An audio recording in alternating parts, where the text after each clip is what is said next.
የሰማኝ ሚስጥራዊ አሟሟት። ሰሜን ኮሪያ የገባው የሰማኝ ቡድን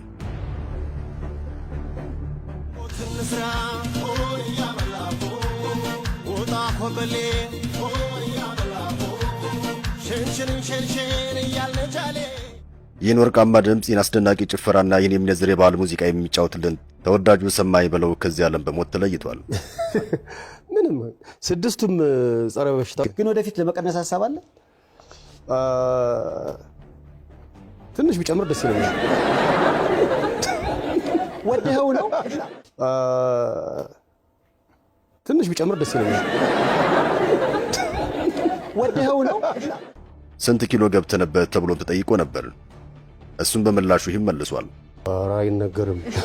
115 ገብቼ ነበር። እንዳው እንደ እግዚአብሔር ፍቃድ ስንት ሆነ አሁን? ከእስር ቤት በኋላ ብዙ ቁጭ ማለት የለውፍረት አጋልጦኛል ሲል መልስ ሰጥቶ ነበር። ታርመህ ስትወጣ ደግሞ በቃ ሰው ትለያለህ፣ ተጠራጣሪ ትሆናለህ። ውፍረት ድንገት ሊመጣ እንደሚችልም ተናግሯል። ግን ድንገት አንዳንዴ በቃ ይተኮሳል፣ ያመልጣል። በቃ በተለይ ከእስር ቤት ከወጣው በኋላ የኢትዮጵያን ባህል ታሪክና ትውፊት በሙዚቃዎቹ ሰንዶ ያስቀመጠልን ሰማኝ በለው በድንገት ከዚህ ዓለም በሞት ተለይቷል። ሕይወት እንደዚህ ነች። ዛሬ በሕይወት ልንኖር እንችላለን፣ ነገ ምን እንደሚፈጠር አናውቅም። ሞት መጥተው አይልም፣ ቀጠሮ የለውም፣ እየመጣ ሁሉንም በተራ ይወስዳል። የሰማኝ በለው ድንገተኛ አሟሟትን ብዙዎችን አሳዝኗል፣ አስደንግጧል። እንዴት ድንገት ሞተ እያስባለ ነው። ብቻ ዝነኛው አርቲስት ሰማኝ በለው መታመሙ ሳይሰማ ሕክምናው ምን ላይ እንደደረሰ ሳይታወቅ የህመሙ ምክንያት ሳይታወቅ የደረሰበት አደጋ ምን እንደሆነ ሳንሰማ በድንገት ከዚህ ዓለም በሞት ተለይቷል።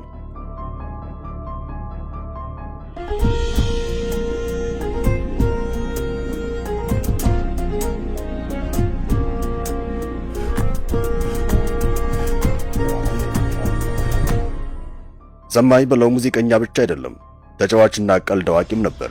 ቀልድና ጨዋታው አይጠገብም። በየቀረበበት የቴሌቪዥን አሊያም የራዲዮ ፕሮግራሞች ላይ ሳቅን የሚያጭሩ ንግግሮቹ ይታወቃል። ታሪክን የሚተርክበትና የሚያስረዳበት ብዙዎችን ያስገርማል። ድምፃዊው በቅርቡ እንኳን የህይወት ገጠመኞቹን ለአባይ ቴሌቪዥን ሲያካፍል እንዲህ ብሎ ነበር። አግባታለኝ እኔ እኮ ትዳር አለኝ፣ በጣም የምታምር ሚስት አለችኝ። ከፍቼ ላሳየህ። እዚህ ውስጥ ምን ለማለት ፈልገህ ነው ስለው መኪናዬ ውስጥ አንተ ነህ አለኝ። መሮት ነው እሱ። መኪናዬ ውስጥ አንተ ነህ፣ እቤቴ አንተ ነህ፣ ድምፅ ስልችት ያለኝ ሰው ብትኖር አንተ ነህ። ሰማኝ የህዝብ ፍቅር አለው። ተወዳጅ ነበር። በበርካቶች ዘንድ በድንቅ ዘፈኑ ይታወቃል። ዘፋኝ በመሆኑ የህዝብ ፍቅር እንዳለው እርግጥ ነው። እሱም በአንድ ወቅት በሰይፉ ሾው ላይ ከህዝብ ያገኘውና ከዘፈን ያተረፍከው ምንድነው ተብሎ ሲጠየቅ እንዲህ ብሎ መልስ ሰጥቶ ነበር። የህዝብ ፍቅር የትኛውን ቦታ ላይ ህዝብ ለአንተ ቅድሚያ ይሰጣል። ሰሜ ባላገር በሚለው ቅጽል ስሙ ይታወቃል። ዝነኛ የኢትዮጵያ ባህላዊ ሙዚቀኛ ድምፃዊ ሰማኝ በለው ባጋጠመው ምክንያት በሕክምና ሲረዳ ቆይቶ በዛሬው ዕለት ከዚህ ዓለም በሞት መለየቱን የቤተሰቡ አባላት ለሀገር ውስጥ መገናኛ ብዙሃን ተናግረዋል። በአማርኛ ባህላዊ ዜማዎቹ፣ በባህላዊ ትዕይንቱና በመድረክ ላይ ባለው ደማቅ ተሳትፎ በኢትዮጵያ የሙዚቃ ኢንዱስትሪ ውስጥ ትልቅ ስምና ክብርን ያተረፈ ድምፃዊ ነው። ከሁለት አስርት ዓመታት በላይ በዘለቀው የጥበብ ጉዞ በልዩ የድምፅ አወጣጥ ስልቱና በባህላዊ እሴቶቹ በነበረው ጥልቅ ፍቅር የአማርኛ ባህላዊ ሙዚቃን ጠብቆ ለማቆየትና ይበልጥ ለማስፋፋት ከፍተኛ አስተዋጽኦ ማበርከቱ ይታወቃል። አርቲስቱ ደመቅ ያሉ ምቶች ማለትም ሪትም ባላቸው ስራዎቹ ይታወቃል። ይህም በመላው ሀገሪቱ በሚገኙ በርካታ አድማጮች ዘንድ ተወዳጅነት እንዲያተርፍ አስችሎታል። የመንግስት መገናኛ ብዙሃን ከቤተሰቦቹ ያገኙትን መረጃ ዋቢ በማድረግ አርቲስቱ በሕክምና ላይ ሳለ ዛሬ ሰኔ 8 ቀን 2018 ዓ.ም ሕይወቱ አልፏል። ስለ ህመሙ መንስኤ የሆነ ስለ ቀብር ስነ ስርዓቱ ዝርዝር ሁኔታውን ላይ የለም። ተጨማሪ መረጃም አልታየም። ብዙዎች ለምን ሚስጥራዊ ሆነ በማለትም እየጠየቁ ናቸው። ሰማኝ በለው በሕይወቱ ብዙ አወዛጋቢ ጉዳዮች ነበሩበት። ከፖለቲካው ጋር በተያያዘ ብዙ ክሶች ይቀርቡበት ነበር።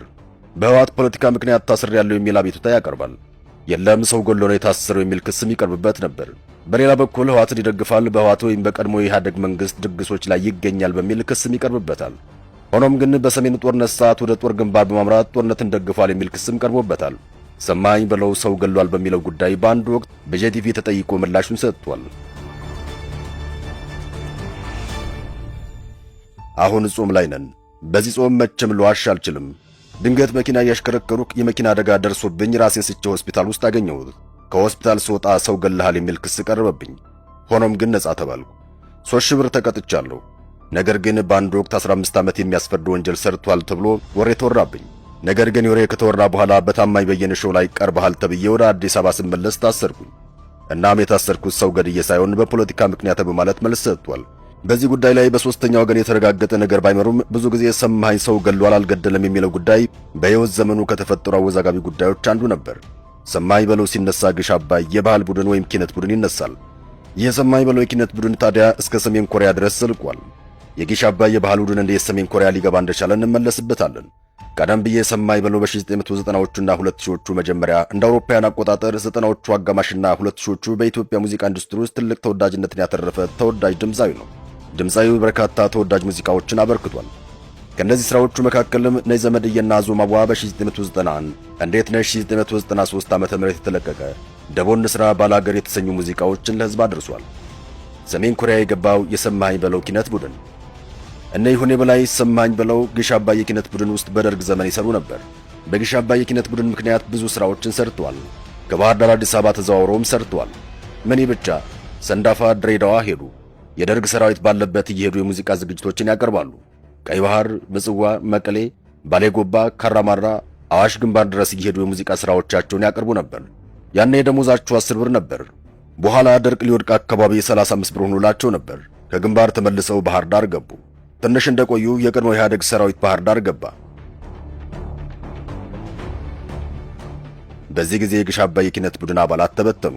ግማሹ ሀገር ፍቅር ገባ፣ ግማሹ ወደ ቤተሰቡ ሄደ፣ ግማሹ ወደ አዲስ አበባ መጣ። ሰሜ ባላገሩም አዲስ አበባ መጥቶ ማበብ ቻለ። የግሽ አባይ ኪነት ቡድን መፍረስ ብዙዎችን ያሳዘነ ነበር። በርካቶችም ቡድኑ በመፍረሱ ለተለያዩ በርካታ ችግሮች የተጋለጡበት አሳዛኝ ክስተት ነበር።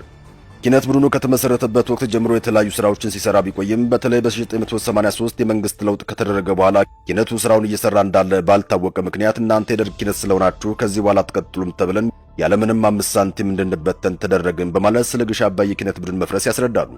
ግሽ አባይ የኪነት ቡድን በአገራችን የሙዚቃ ታሪክ ውስጥ በተለይ በ1970ዎቹ አካባቢ ስመ ገናና የነበረ የሙዚቃን ስራ የሰራ ታላቅ ባለውለታ ነው። በኪነት ቡድን ውስጥ እያለ በተለያዩ የሀገራችን አካባቢዎች ያሉ የባህል ወግና ልምድን የሚገልጹ ሙዚቃዎችን እንሰራ ነበር በማለት የኪነት ቡድኑ አባላት ያስረዳሉ። ሰው እንደ ዛሬው በጎሳ በቋንቋና በሃይማኖት ሳይከፋፈል በየትኛውም የሀገራችን አካባቢ እንደ ልብ ተንቀሳቅሰን በህዝቡ አቀባበልና ፍቅር በእጅጉ ተደስተን ስራችንን ሰርተን እንመለስ ነበር ይሉ ነበር። በተለይ ወቅቱ ጥሩ ስለነበር እኛም ያለን የሙዚቃ ፍቅር እጅግ ከፍ ያለ ስለነበር ለገንዘብ ሳይሆን ለሙዚቃ ክብርና ታላቅነት ከልብ ስለምንሰራ የማይረሳ ጊዜ ማሳለፍ ችለናል።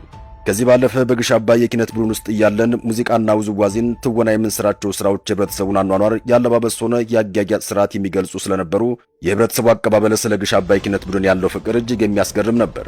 በየሄድንበት ቦታ ሁሉ ተሸልመን በፍቅር ተቀብሎን ነበር ለህዝቡ ስራችንን የምናቀርበው። በአጠቃላይ ግን ግሽ አባይ የሚያሰኘው ለህዝብ ባህልና ወግ መከበር የኖረ ታላቅ የኪነት ቡድን በማለት ስለ ግሽ አባይ ይናገራሉ።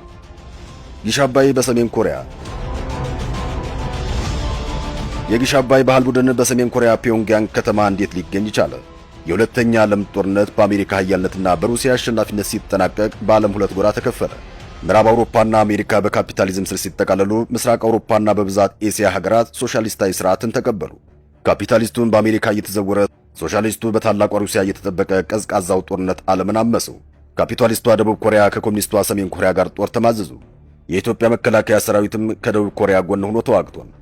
ከ1953 ዓ.ም ጀምረው ግጭት ውስጥ የነበሩት ሁለቱ ኮሪያዎች ከ60 ዓመታት በኋላ ለእርቅ ተቀምጠዋል። የሰሜን ኮሪያው ፕሬዝዳንት ኪም ጆንግ ኡንና የደቡብ ኮሪያው ሙን ጄኢን ተጨባብጠው ታሪካችንን እናድሳለን እያሉ ነው። ወደ ቀደመ ነገራችን ስንመለስ ኢትዮጵያ እስከ ጃንሆይ ዘመን ድረስ ዲፕሎማሲዋ ከምዕራባውያኑ ጎን ነበር። ደርግ ሶሻሊስት ሲሆን ኢትዮጵያ ፊቷን ወደ ምስራቁና ወደ አረብ ሀገራት አዞረች። ከካፒታሊስቷ ደቡብ ኮሪያ ይልቅ ኮሚኒስቷ ሰሜን ኮሪያ ለኢትዮጵያ ወዳጅ ሆነች። በፖለቲካው ዘላቂ ጥቅም እንጂ ዘላቂ ጠላት የለም ይባላል። 1979 በተለይ ሶሻሊስት ሀገራት የህዝብ ለህዝብ ግንኙነት ነበራቸው። 13ኛ የዓለም ወጣቶች ቀን በሰሜን ኮሪያ ርዕሰ መዲና ፒዮንግያንግ እየተከበረ ነው። አፍሪካን በመወከል ኢትዮጵያ ስትመረጥ ኢትዮጵያ ይዛ ሄደችው የባህል ቡድን ግሽ አባይ ኪነት ቡድን ነበር። ኪነት ቡድኑን በነ ኪም ጆንግ ኡን ቅድመ አያት ለነ ኪም ቤተሰብና ለመላው ዓለም አጀብ ያሰኘ የባህል ትርኢት ያሳየ። በግሽ አባይ ኪነት ቡድን ዙሪያ መጠነኛ ጥናት ያደረገው ጋዜጠኛ ደረጀ ጥበቡ በአድማስ ጋዜጣ እንዳሰፈረው የግሽ አባይ የኪነት ቡድን በ1979 የፒዮንግያንግ ከተማን አድምቋል። ሰማኝ በለው እዚህ ቡድን ውስጥ የገባው ደግሞ 1978 ነበር። ሰሜን ኮሪያ ከመግባቱ ከአንድ ዓመት በፊት ቀደም ብሎ እንደማለት ነው። በጎጃም ክፍለ ሀገር በህዝብ ገንዘብ የተመሰረተው ግሽ አባይ ከአስመራ እስከ ፒዮንግያንግ ሰሜን ኮሪያ ባህላችን አሳይቷል። እነ ይሁኔ በላይ፣ ሰማኝ በለው፣ ሀብቱ ንጋቱ ወይም አሙንቴ፣ ተዘራ ማንችሎት ወዘተ የግሽ አባይ የኪነት ቡድን ፍሬዎች ናቸው። ሐምሌ 5 ቀን 1972 በደብረ ማርቆስ አጼ ተክለ ሃይማኖት ቤተ መንግሥት የተመሠረተው ግሽ አባይ በርካቶችን አቅፎ ይዞ ነበር። የግሽ አባይ ኪነት ቡድን በሽግግር መንግሥት ወቅት በባህር ዳር ከተማ ማዘጋጃ እንዲሆን ሲወሰን የገንዘብ እጥረት ገጠመው። ከ1984 በኋላ ዳግም ወደ ከፍታው መምጣት አልቻለም። ከ2004 ዓ.ም ጀምሮ እንደ አዲስ ተዋቅሮ ሥራ የጀመረ ቢሆንም የቀደመ ከፍታውን ለማምጣት ብዙ ይቀረዋል። እንደ ግሽ አባይ የኪነት ቡድን ሁሉ የጎንደር ፋሲለደስና የወሎ ላሊበላ የኪነት ቡድኖች ገናና ነበሩ። ሁሉም በአዲስ ተዋቅረዋል። ወደ ቀደመ ገናናነታቸው ለመመለስ ግን ብዙ ድጋፍ ይሻሉ። ሰማኸኝ ይህም ቡድን ወደ ገናናነት ለመመለስ ብዙ ጥረት እያደረገ ነበር። ሰማኸኝ አሟሟቱ ሚስጥራዊ ነው። ብዙዎች ግን ምናልባት ውፍረቱ ለድንገተኛ ሞት አጋልጦት ይሆን በማለት ይጠይቃሉ። እስካሁን ድረስ ግን በዚህ ጉዳይ የወጣ መረጃ የለም። ለአርቲስቱ ነፍስ ይማር፣ ለቤተሰቦችም መጽናናትን እንመኛለን። ሰላም።